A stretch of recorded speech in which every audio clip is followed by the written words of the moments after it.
여러분에게 하루 얼만큼의 물을 마셔야 하냐고 물어보면 대부분 즉각 대답할 것입니다. 2리터라고요. 우리는 흔히 다이어트를 위해 건강하기 위해서 하루 2리터의 물을 마셔야 한다고 알고 있는데요. 반은 맞고 반은 잘못 알고 있는 이야기입니다. 2007년 미국에서 28살의 새 아이의 엄마가 물 많이 마시기 대회에 참가했습니다. 그 대회의 우승 상품은 아이들이 그토록 바라던 닌텐도 게임기였습니다. 대회에 우승하여 자신의 아이들에게 꼭 그 게임기를 선물해주고 싶었던 여성. 3시간 동안 화장실을 가지 않고 무려 12병 이상의 물을 마셨다고 하는데요. 승리를 기뻐할 새도 없이 대회가 끝난 후 그녀는 심한 두통을 호소하고 병원에 갔으나 몇 시간 만에 사망을 하였습니다. 건강했던 그녀가 갑자기 사망한 원인은 무엇이었을까요? 바로 단시간 안에 많은 양의 물을 마심으로써 체내 전해질 불균형으로 심각한 물 중독증이 생겼기 때문입니다. 우리 몸에는 나트륨과 칼륨이라는 두 개의 미네랄이 몸속에서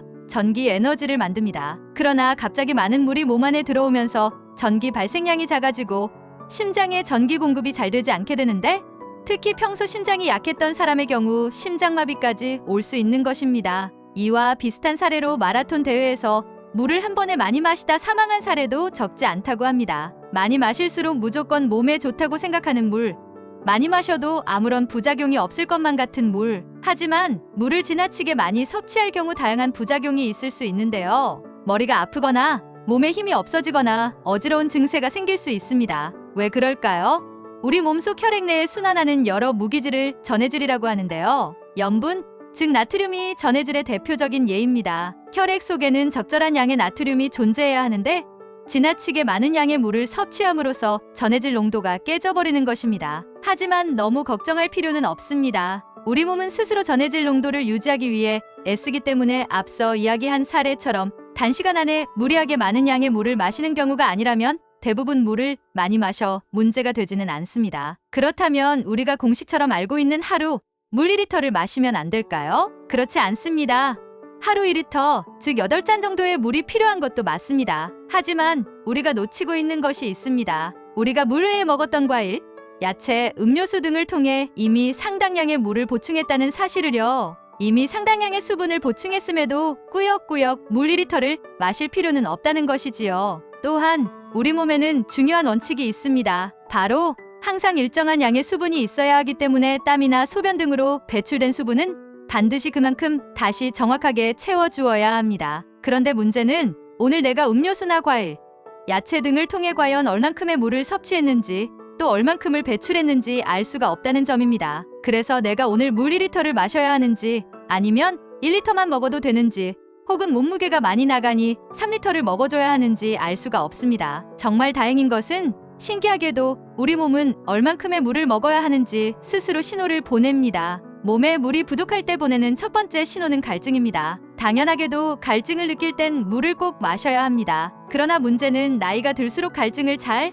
느끼지 않는다는 것입니다. 또는 무언가 열심히 집중하고 있으면 역시 갈증을 느끼기 어렵습니다. 열심히 일을 하거나 집안일을 하거나 독서나 TV, 게임 등의 열중에 있는 사이 우리 몸은 물을 원하면서도 갈증을 스스로 느끼기 어렵다는 것이지요. 따라서 갈증이 날 때를 기다렸다 물을 마시기보다는 주기적으로 한 잔씩 마셔주는 것이 좋습니다. 두 번째로 몸이 보내는 신호는 소변 색깔입니다. 몸속에 물의 양이 가장 적당할 때 소변의 색깔은 연한 노란색입니다. 진한 노란색일 경우 수분 부족, 맑은 색깔일 경우는 몸속 물의 양이 많은 것이지요. 따라서 진한 노란색일 경우에는 당장 물을 한 잔 드셔야 하고요. 맑은 오줌을 누웠을 때는 수분 섭취를 하지 않아도 됩니다. 그런데 특별히 우리 일상 속 물을 섭취하는 데 있어서 주의해야 할 두 가지 경우가 있습니다. 첫 번째는 다이어트 할 때입니다. 다이어트 할 때 보통 어떻게 하시나요? 물은 많이 마시고 소금 섭취는 최소한으로 합니다. 그렇게 되면 혈액 속 나트륨의 양이 극도로 작아지면서 전해질 농도가 깨지고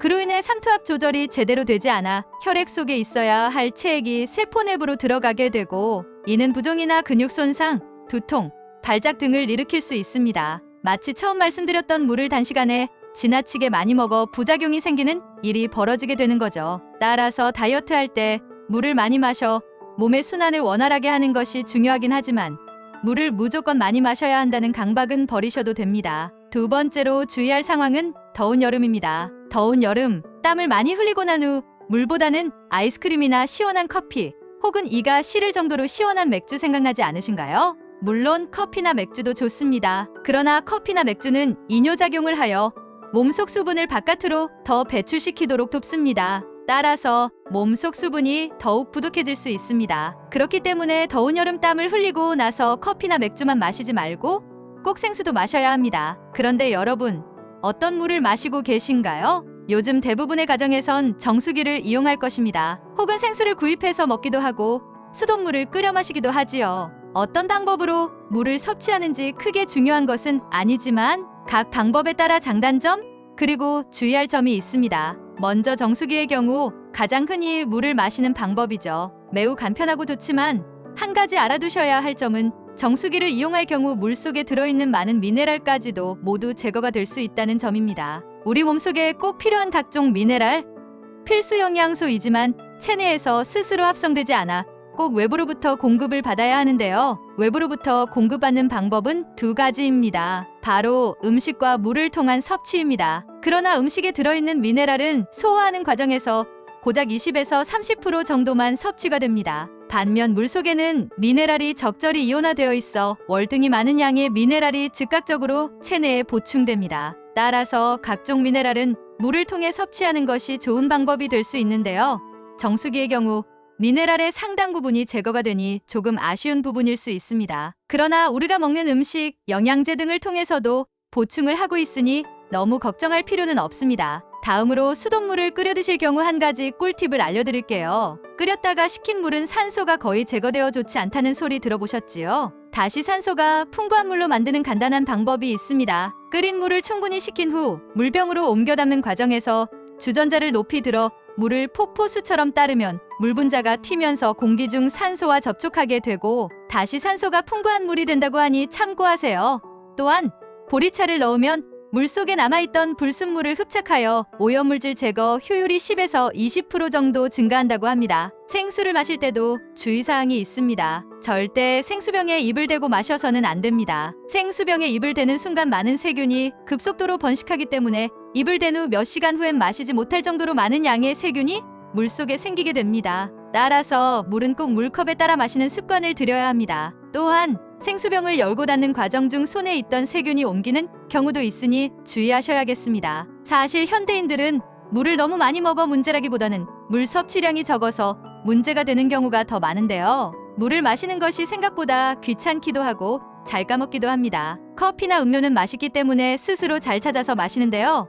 물은 챙겨 먹기 쉽지 않습니다. 그래서 이제 앞으로 절대 까먹지 않게 언제, 어떻게 물을 마실지 명확하게 정해드릴게요. 먼저 물은 한 번에 많이 먹는 것보다 조금씩 자주 먹는 것이 좋고요. 너무 차갑거나 뜨거운 물보다는 적당히 미지근한 물이 흡수해도 좋고 몸의 순환에도 좋습니다. 물은 이때 드세요. 아침에 일어나자마자 한 잔, 식사 30분 전 한 잔, 식사 2시간 후 한 잔, 잠자리에 들기 1시간 전 한 잔, 이렇게 아침과 잠자기 전, 그리고 매 식사 시간처럼 매일 반복하는 일상에 물 마시기를 접목시키면 까먹지 않고 물을 마실 수 있습니다. 특히 아침에 일어나서 마시는 물 한 잔은 보약과도 바꿀 수 없다고 하니 꼭 아침에 커피보다 물 한 잔 마시는 습관을 들여보세요. 오늘은 우리 몸에서 가장 중요한 물 섭취에 대해 알아보았습니다. 더운 여름일수록 물을 더 잘 챙겨 드셔야 한다는 것 알고 계시죠? 맑고 깨끗한 물 많이 드시고 오늘도 건강하세요. 내용이 도움이 되셨다면 구독과 좋아요 부탁드립니다. 감사합니다.